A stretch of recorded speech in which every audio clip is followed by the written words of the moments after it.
안녕하세요.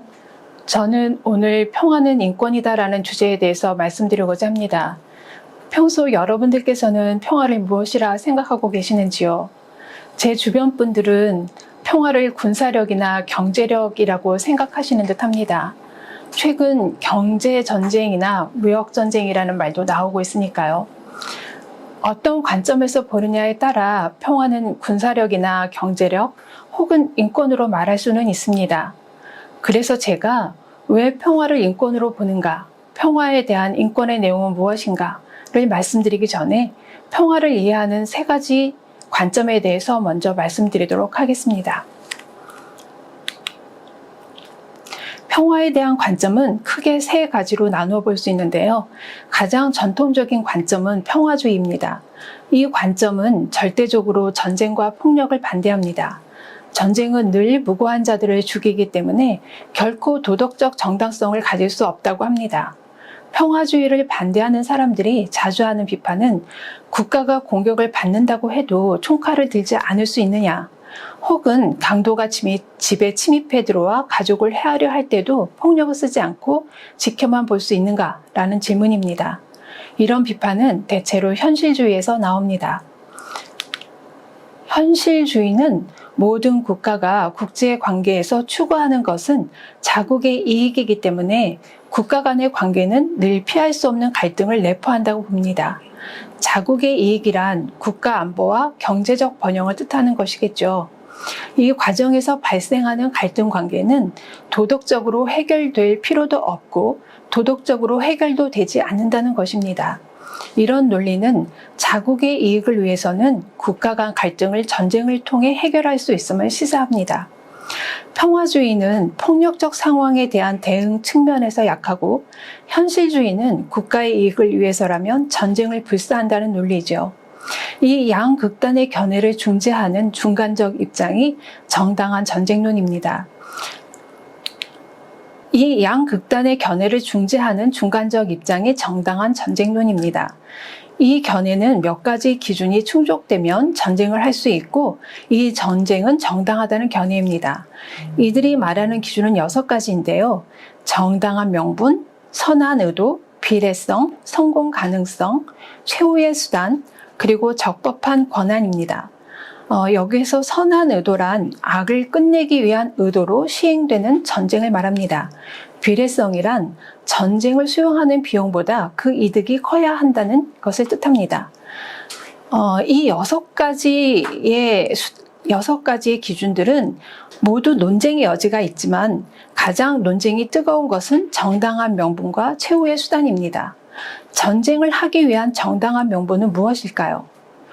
수많은 사람들을 죽이는 전쟁이 어떤 명분으로 정당화될 수 있을지 의문입니다. 최후의 수단은 갈등을 해결하기 위한 모든 수단을 다 써본 이후 최후의 방법으로서 전쟁을 수행할 수 있다는 뜻인데요. 전쟁이 발발하지 않도록 하는 모든 수단에는 긍정적 방법으로 외교적 협상도 포함되지만 봉쇄나 테러 등과 같은 비전형적인 전쟁 형태도 포함됩니다. 그럼에도 정당한 전쟁론은 최후의 수단으로 가는 과정적 방법에 대해서는 언급하지 않습니다. 따라서 비전형적 내지는 저강도 형태의 전쟁은 언제든 발생할 가능성을 남겨놓고 있습니다. 평화에 대한 이 세 가지 관점은 근대 휴오 흐로티우스라는 사람에 의해 체계화되었습니다. 그는 네덜란드 법학자로 국제법의 아버지라 불립니다. 전쟁과 평화라는 책에서 기존 평화의 관점들을 체계화하면서 국제법의 기초를 놓았기 때문입니다. 이 내용 중 2가지 주요 내용을 살펴보면 하나는 국가가 어떤 이유든 근거를 제시하는 전쟁은 정당하다입니다.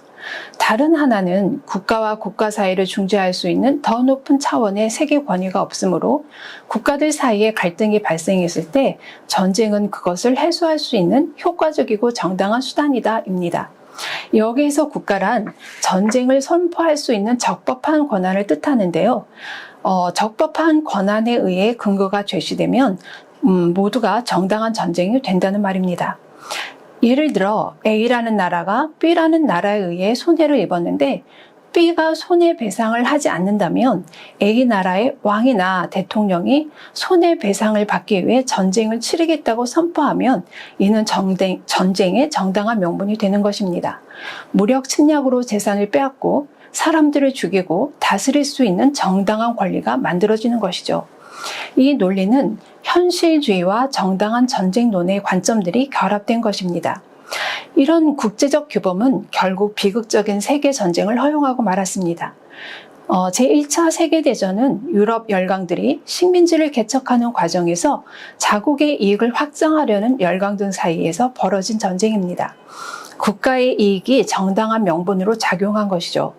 두 차례의 세계대전은 기존 평화에 대한 관점을 바꾸는 계기가 되었습니다.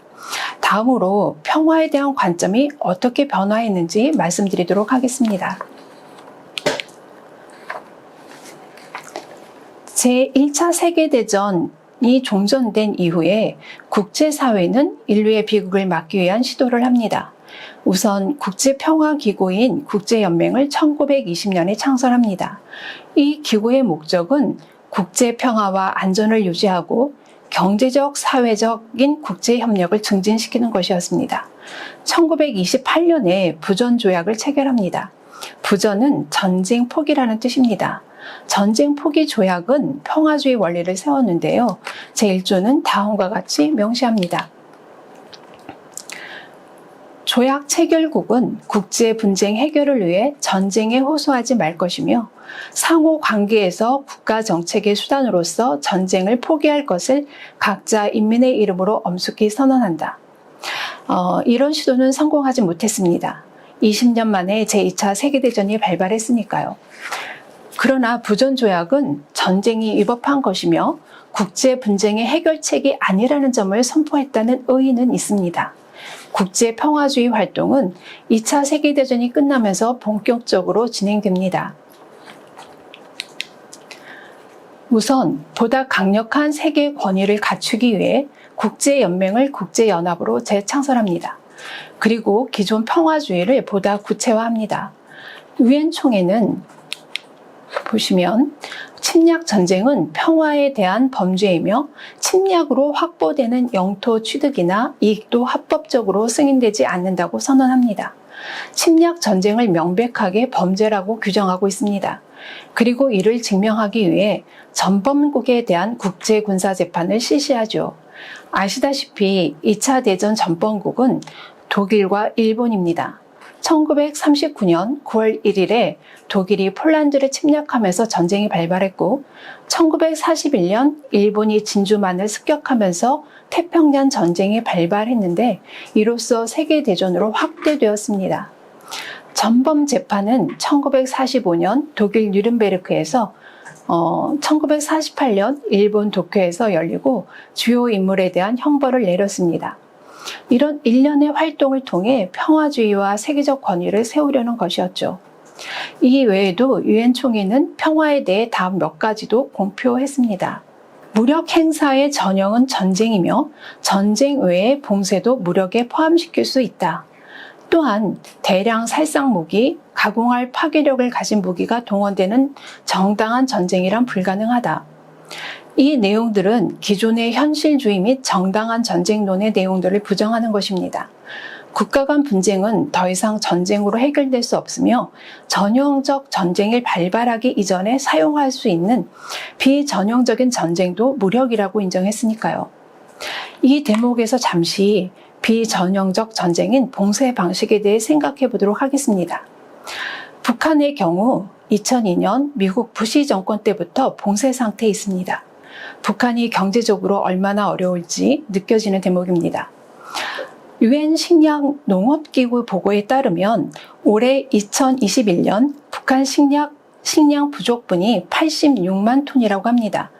약 2,500만 인구가 대략 2개월 동안 먹을 수 있는 엄청난 양이라고 합니다. 이 외에도 국경 봉쇄로 코로나에 대응할 수 있는 물자도 조달되지 못한다고 합니다.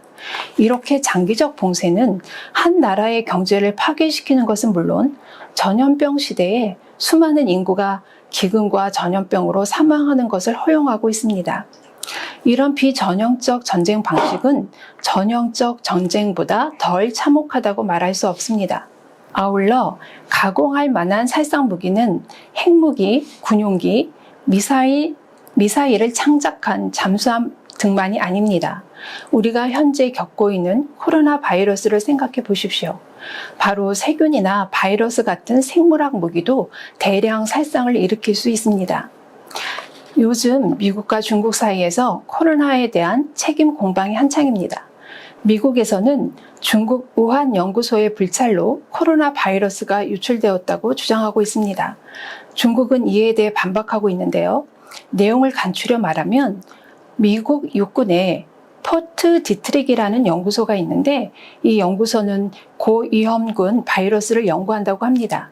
중국은 이 포트 디트릭 연구소에서 코로나19 바이러스가 유출됐을 가능성을 조사하라면서 나치 독일과 일제 731 부대가 세균 전용으로 개발한 바이러스가 보관된 것으로 알려져 있다고 폭로했습니다. 중국은 포트 디트릭은 물론 바이러스 연구용 미군 기지가 해외에 200여 곳이 있는데 이곳에 대해서도 전면적인 조사에 나서야 한다고 주장하고 있습니다. 이런 주장이 사실이냐의 여부를 떠나서 생물학 무기가 여전히 개발되고 있을 가능성을 충분히 시사하는 내용이라 놀라지 않을 수 없습니다. 다시 유엔 결의문으로 돌아와서 우리가 인지해야 할 하나의 사항을 더 말씀드리겠습니다. 제3국을 침략하는 데 자국 영토를 이용하도록 허락하는 행위 또는 비정규군을 파견하는 것도 침략에 해당한다라는 조항입니다. 이 조항은 파병 논란에 대해 객관적으로 생각할 수 있는 근거를 제공하고 있습니다. 우리나라에서 종종 파병에 대한 논란이 일었는데요. 침략한 국가를 돕는 파병은 명백히 침략 전쟁에 해당이 되고 국제범죄 행위가 됩니다. 비정규군이라 하더라도요. 유엔 총회는 이런 국제 평화주의를 세우고 회원국들이 헌법으로 수용할 것을 권했고 전범국인 독일과 일본에게는 침략 전쟁의 소지를 없애기 위해 모든 전력을 포기하는 헌법을 제정하도록 했습니다. 헌법은 국가를 다스리는 기본 원리이므로 정치의 바탕이 되는 중요한 내용이죠. 평화주의 헌법의 내용을 예시로 보도록 하겠습니다. 대한민국 헌법은 안으로는 국민 생활의 균등한 향상을 기하고 밖으로는 항구적인 세계 평화와 인류 공영에 이바지한다고 명시하고 헌법 5조 1항에서는 대한민국은 국제 평화의 유지에 노력하고 침략적 전쟁을 부인한다고 명시하고 있습니다. 여기에서 우리가 지나치지 말아야 할 점은 바로 침략적 전쟁을 부인한다는 점인데요. 이 내용은 거꾸로 보면 방어 전쟁은 인정한다는 뜻입니다. 이는 국제 평화주의 원리와 같은 맥락에 있습니다. 앞서 본 유엔 총회 결의문도 침략 전쟁을 범죄로 규정하고 있지 방어전에 대해서는 아무 언급도 없습니다. 이 때문에 오늘날에는 정당한 전쟁이란 말 대신 정당 방위라는 말이 사용되고 있습니다. 일본 헌법의 예를 보도록 하겠습니다. 일본 헌법 전문은 다음과 같이 명시하고 있습니다. 다시는 전쟁의 참화가 일어나지 않도록 결의하고 주권이 국민에게 있음을 선언하고 이 헌법을 확정한다. 우리는 전 세계의 국민이 평등하게 공포와 결핍으로부터 벗어나 평화롭게 생존할 권리를 갖고 있음을 확인한다. 이 전문의 내용 외에도 일본 헌법 구조는 일체의 전쟁 포기를 규정하는 한편 전쟁을 위한 어떤 전력도 보유하지 않을 것을 규정하고 있습니다. 이 내용들이 바로 아베 총리가 개정하려는 평화 헌법의 내용입니다. 이미 1960년대에도 평화 헌법을 개정하려는 시도가 있었습니다. 바로 아베 신조 총리의 외할아버지인 기시 노부스케 씨가 총리를 지내던 시절이었는데요. 그때는 일본 국민들의 대대적인 시위에 의해 그 의도가 무산되었다고 합니다. 지금 일본은 헌법에 반하면서 자유대라는 명칭으로 군대를 창설하고 무장을 강화하고 있습니다. 그 정당한 명분이 바로 방어권이죠. 일본이 전쟁의 위협을 당하고 있다는 명분을 내세웠는데 일본을 위협한다는 그 주체가 북한의 핵 보유입니다. 더불어 휴 흐로티우스가 말한 대로 국가 간의 분쟁을 조정할 수 있는 세계 권위가 없으므로 스스로 방어해야 한다는 것이 일본이 무장화하는 정당한 명분입니다. 이런 정당 방위권의 내용은 군비 경쟁을 부추기는 논리입니다. 로마 제국의 평화 원리인 평화를 원한다면 전쟁을 준비하라와 같은 논리죠. 적국이 우리나라를 침략하게 하지 않기 위해서 보다 강한 무기와 군사력을 갖추어야 하는 것이죠.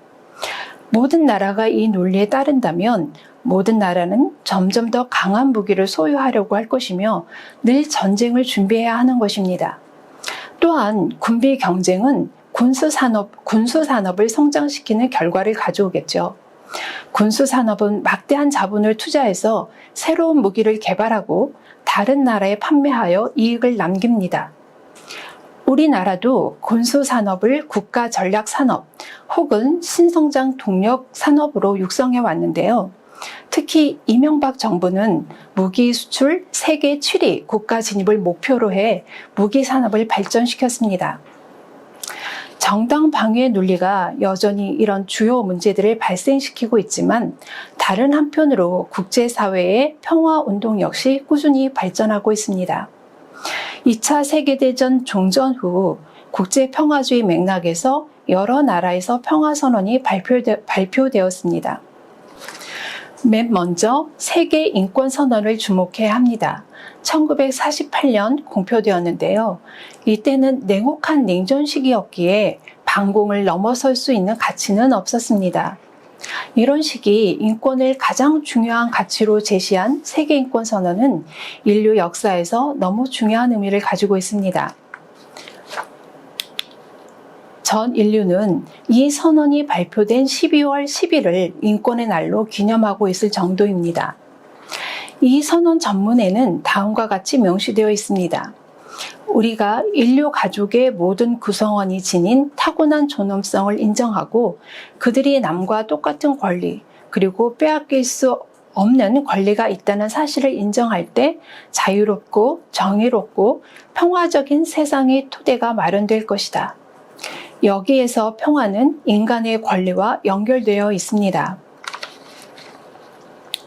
1968년 제1회 세계인권대회에서도 평화적 생존이 보장되지 않는 곳에서는 인권이 존재할 수 없다고 선언하면서 평화와 인권을 연결시킵니다.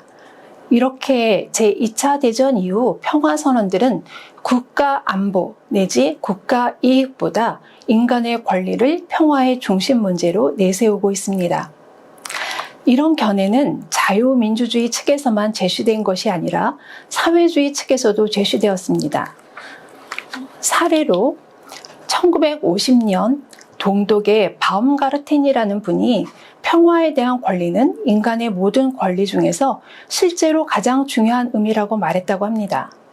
평화가 국가가 아니라 인간 권리와 연결되어 있다는 관점은 이념의 문제가 아니라 아마도 참혹한 전쟁에 대한 경험에서 나온다는 생각이 듭니다. 이제 평화와 인간 권리는 어떻게 연결될 수 있는지 그 내용은 무엇인지에 대해 말씀드리도록 하겠습니다. 평화와 인권을 결합시킨 용어는 평화권이라고 불립니다. 이 용어는 70년대부터 국제사회에 등장했는데요. 이 과정을 짧게 알아보겠습니다. 2차 대전 후 세계 곳곳에서 평화연구소가 만들어졌습니다. 1959년 노르웨이의 오슬로 평화연구소, 1966년 스웨덴의 스톡홀름 국제평화연구소, 이후에는 아메리카 대륙과 유럽 곳곳에서 평화연구소가 창설되었습니다. 이 연구소들은 60년대까지 핵 군축에 연구를 집중했습니다. 그러다가 1970년대 평화의 새로운 이슈가 등장했습니다. 70년대는 베트남전이 끝나고 동서의 화해 분위기가 돌면서 신냉전 질서가 만들어졌습니다. 베트남 전쟁 시 반전, 반핵, 군축 운동이 대대적으로 일어나면서 평화의 중심 이슈가 되었습니다. 다른 한편으로 신냉전 질서에서 과거 식민 지배를 받았던 저개발 국가들이 유엔에 진출하기 시작했는데요. 이들이 국가 간 빈부격차에 대한 문제를 제기하기 시작했습니다. 이 문제는 남북 갈등, 곧 국제적 빈부격차 문제로 부상하게 되었죠. 그래서 발전권이 또 하나의 평화 이슈가 되었습니다. 따라서 70년대부터는 반전, 반핵, 군축이라는 한 축과 발전이라는 또 하나의 축이 평화의 이슈가 된 것이죠. 이 두 이슈들이 어떻게 연결되는지는 브란트 보고서가 아주 잘 보여주고 있습니다. 1969년에서 1974년까지 서독의 총리를 지내던 빌리 브란트는 국제개발 문제에 관한 독립위원회를 이끌고 있었는데요. 이 위원회는 1980년 브란트 보고서를 냈습니다. 이 보고서는 제3세계의 발전 문제를 인류 생존의 문제로 인식하고 강대국들이 군축에 나서지 않으면 신국제 경제 질서는 불가능하다고 제시했습니다. 남북 문제와 동서 문제, 곧 빈부격차 문제와 이념 갈등 문제가 직결되어 있다고 파악한 것입니다. 이념 갈등으로 인한 군비 경쟁이 해소되어야 국가 간 균등한 발전이 이루어질 수 있다는 내용입니다. 빈곤 문제와 평화 문제가 불가분 연결되어 있다는 사실을 정확히 지적한 보고서입니다. 이 이후에도 국제사회는 지속적으로 평화권에 대한 선언을 합니다. 사례들을 보면 1976년 유엔 인권위원회 결의문이 모든 사람은 국제 평화와 안전이 유지되는 가운데 살 권리 및 경제적, 사회적, 문화적, 그리고 시민적, 정치적 권리를 완전히 향유할 권리를 가진다라고 발표했습니다. 유엔 총회는 1984년 평화에 대한 인류의 권리 선언을 발표했고 2003년에는 평화권 촉진 결의를 했으며 2006년에는 유엔 인권이사회를 발족하고 2009년부터 단연간 평화권 촉진 결의를 했습니다. 이 모든 선언들은 모든 인류가 평화에 대한 신성한 권리를 갖는다는 점을 천명하고 있습니다. 그럼 이제 국제사회가 천명하는 평화권의 내용을 말씀드리겠습니다. 평화권은 첫째, 평화적 생존권으로 이해되고 있습니다. 평화적 생존권에 대한 내용은 다양한 평화선언문에서 나타나고 있습니다. 국제인권연구소 평화와 인권회의에서 1978년에 발표한 선언문에는 다음과 같이 표현되어 있습니다. 평화에 대한 권리는 기본적인 인권의 하나이며 어떠한 인간도 인종, 사상, 언어, 성을 이유로 차별받지 않으며 평화 속에 생존할 고유한 권리를 가진다. 1998년 대한민국 광주에서 발표된 아시아 인권 헌장에서도 모든 개인은 평화롭게 살 권리를 가진다라고 명시하고 있습니다. 조금 더 읽어보면 많은 나라에서 국가와 시민사회가 심하게 군사화되어 모든 문제가 폭력에 의해 결정되고 정부나 국가가 가하는 그 어떠한 위협이나 공포로부터 시민들은 보호받지 못하고 있다라고 명시하고 있습니다. 중요한 내용입니다. 아시아의 많은 나라가 이런 상태에 놓여 있죠. 최근 미얀마나 홍콩 사태는 국가 권력의 남용이 시민들의 평화적 생존권을 얼마나 치명적으로 침해할 수 있는지를 보여주는 사례가 될 수 있습니다. 평화권은 앞서 말씀드렸던 일본 헌법 전문에서도 나타나 있는데요. 우리는 전 세계의 국민이 평등하게 공포와 결핍으로부터 벗어나 평화롭게 생존할 권리가 있음을 확인한다라고 명시하고 있습니다. 이런 표현들을 통해 평화적 생존권의 내용을 다음과 같이 정리할 수 있겠습니다. 전쟁으로 인간의 존엄과 가치가 실현될 수 없는 것을 방지하는 권리, 모든 전쟁과 공포로부터 벗어나 생존할 권리, 침략 전쟁에 강제되지 않을 권리, 분쟁의 평화적 해결을 요구할 권리, 군사적 목적으로 시행되는 국가의 공권력에 의해 침해 없이 살아갈 권리, 자신의 전 인간적 능력을 충분히 개발할 수 있는 권리 등으로 이해할 수 있습니다.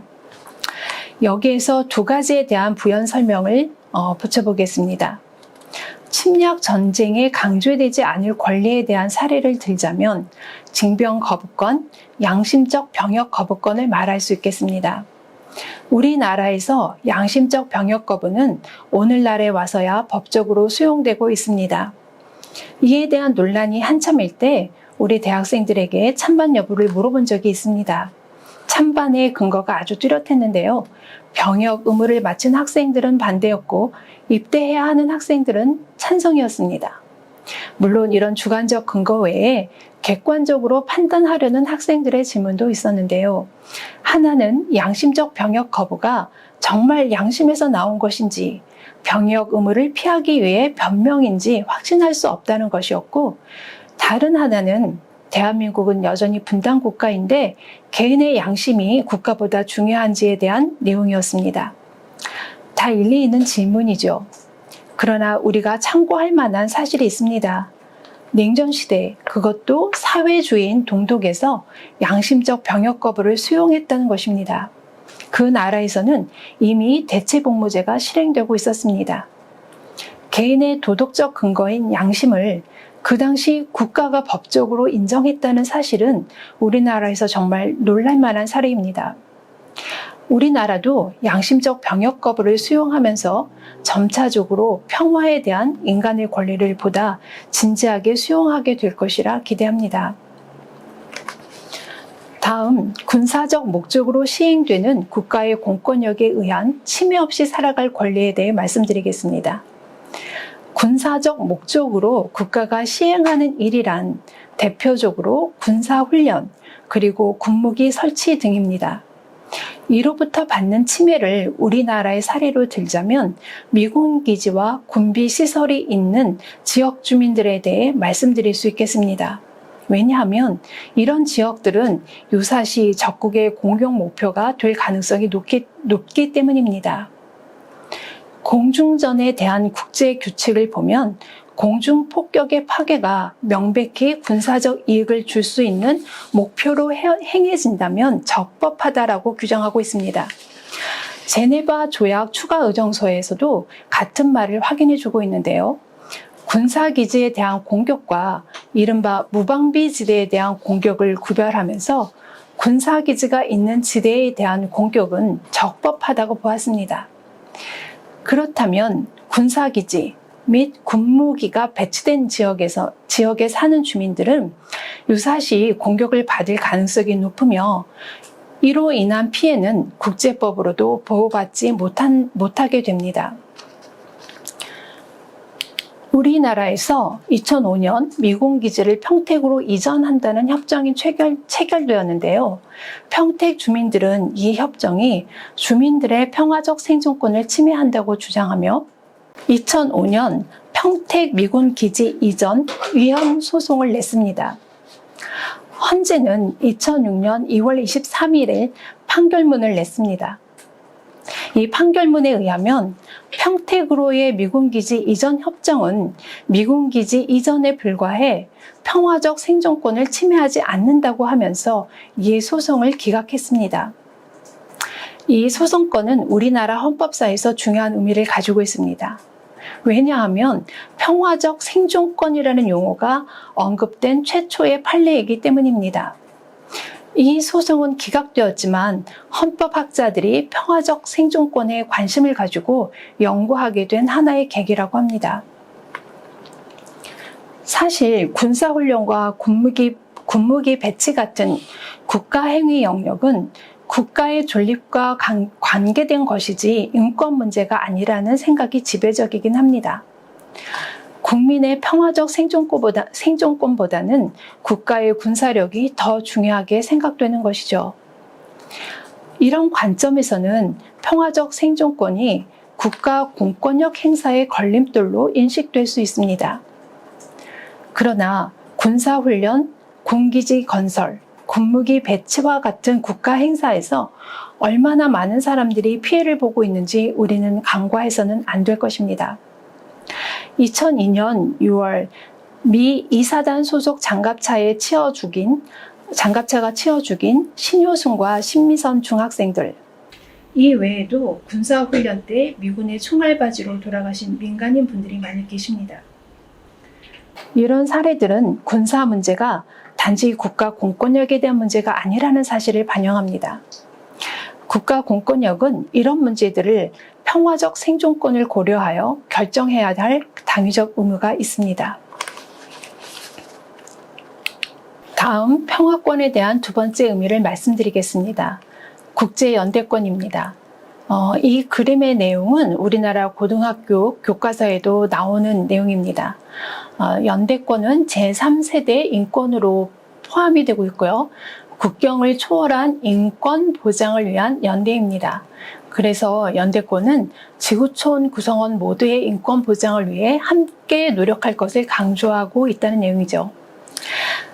이 연대권은 카를 바삭이라는 분이 처음 제안하셨는데 그분은 1977년 유네스코 인권과 평화 섹션의 회장을 지냈습니다. 그 당시 그분은 연대권을 제3세대 인권으로 제안했습니다. 제1세대 인권은 시민적 정치적 권리로서 국가의 부당한 대우로부터 개인을 보호하고 정치 참여권을 명시하고 있습니다.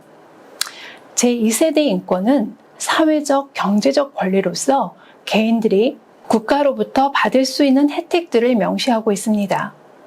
제1세대, 2세대 권리들은 개인에 초점을 두고 있습니다. 그러니까 개인이 정치 권력으로부터 보호받을 수 있는 권리, 그 다음에 사회적, 경제적으로 개인이 받을 수 있는 권리를 명시하고 있는 것이라서 개인에 초점을 두고 있다고 말씀을 드렸습니다. 그러나 개인이 공동체 생활에 참여하지 않는다면 이 인권들은 발전할 수 없습니다.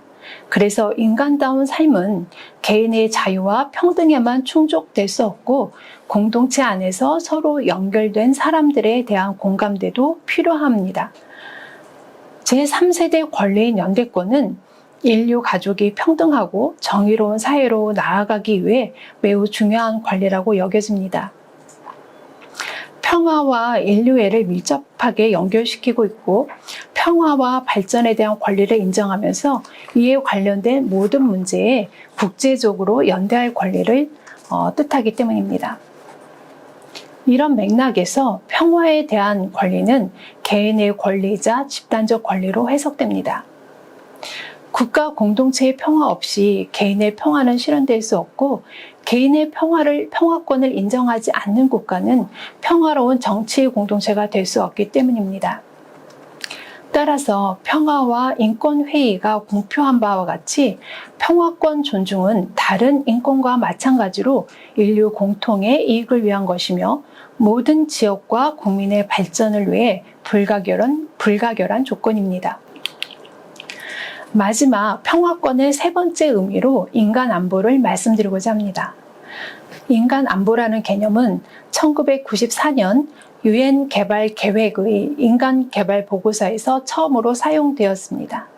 이 보고서는 과거 안보 개념이 일상생활에서 평화와 안전을 추구했던 평범한 사람들의 관심을 등한시했다고 비판하면서 인간 안보의 주요 내용을 기아, 질병, 억압과 같은 만성적 위협으로부터 보호하는 것이라고 정의했습니다. 우리나라에서 인간 안보는 2014년 4월 16일 세월호 참사를 계기로 화제되기 시작했습니다. 그때 구호가 국가 안보는 인간 안보다였습니다.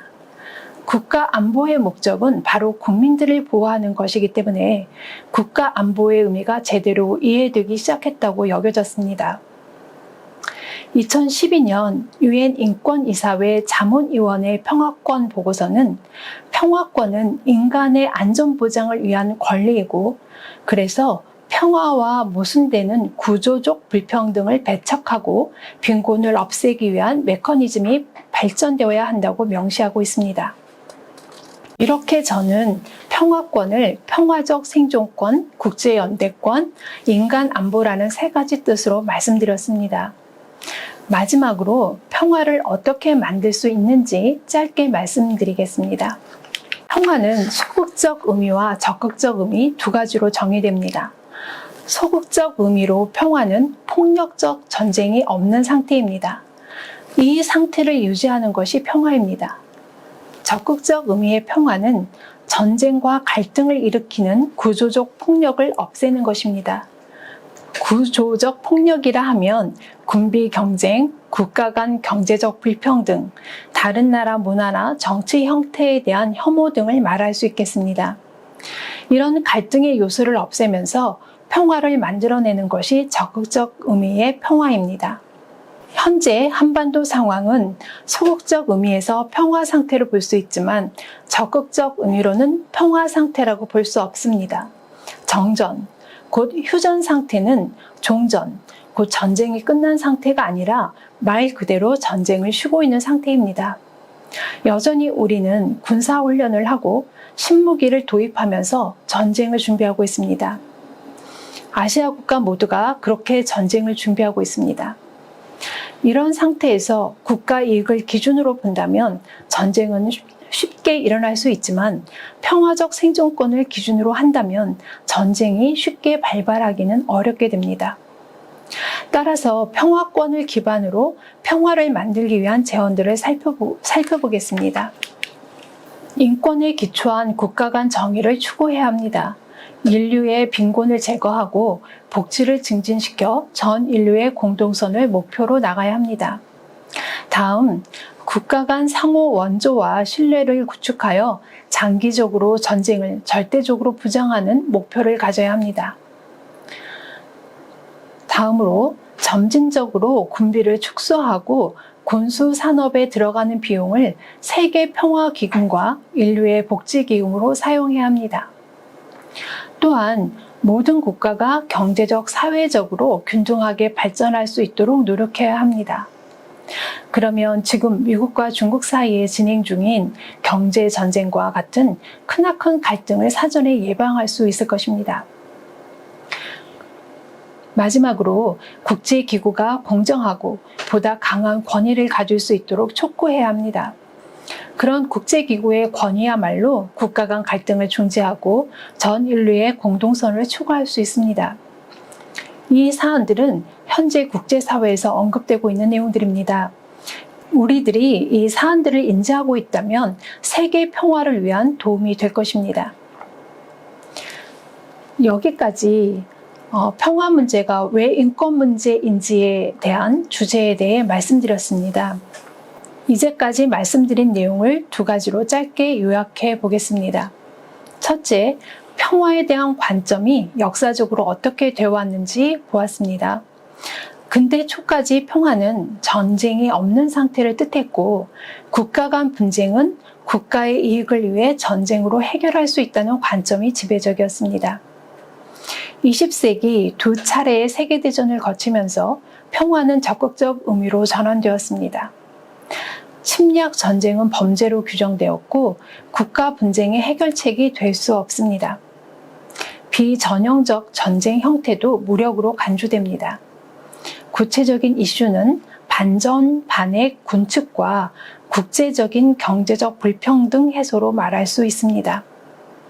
둘째, 현대 평화론은 국가 이익을 위한 것이 아니라 평화에 대한 인간의 권리를 목적으로 합니다. 이것을 평화권이라고 말씀을 드렸고 평화권을 세 가지 내용으로 설명드렸습니다. 평화적 생존권, 국제연대권, 그리고 인간안보입니다. 마지막 세 번째, 평화를 만들기 위한 중요한 사안을 말씀드렸습니다. 핵심적 사안은 군비 경쟁, 경제 경쟁을 벌이고 평화와 인류 복지를 증진해야 하며 국가 간 신뢰 구축과 상호 원조가 이루어져야 한다는 것입니다. 평화가 각 국가의 국민들을 목적으로 해야 한다는 주장이야말로 민주주의에 적합한 내용입니다. 이렇게 그림에서 보듯이 국가가 더 중요하냐, 국민들이 더 중요하냐라고 하는 질문은 사실 불필요한 질문이기도 합니다. 앞서 말씀드린 바와 같이 국가 공동체 없이 개인들은 권리를 인정받을 수 없기 때문입니다. 그러나 국가 권력이 왜 필요한가를 생각해 본다면 바로 국가 구성원을 보호하고 권리를 증진시키기 위한 것입니다. 국가 권력은 수단이며 개인들의 자유와 평화가 목표입니다. 이는 우리나라 헌법에서도 공표하고 있는 내용입니다. 대한민국은 민주공화국이다. 국가의 주권은 국민으로부터 나온다. 우리가 익히 아는 헌법의 내용입니다. 국가의 이익은 누구를 위한 이익입니까? 국가 안보는 누구를 위한 안보입니까? 국가주의는 이익과 안보의 주체를 구체적으로 말할 수 없습니다. 그러나 인권은 국가의 이익과 안보가 누구를 위한 것인지 분명하게 제시할 수 있습니다. 국가는 국민들을 위해 존재하는 것이고, 그래서 국민들은 정치 공동체를 위해 헌신하기도 하는 것이죠. 마찬가지로 평화권도 개인의 권리이자 집단의 권리입니다. 평화권을 말하지 않고 국가의 이익을 말한다면 평화는 불가능합니다. 이 시간이 평화를 인권의 관점에서 다시 한번 생각해 보시는 기회가 되었길 바랍니다. 현실성 없는 이상주의라고 생각하시는 분들도 계실 겁니다. 제 주변에도 그런 분들이 계시니까요.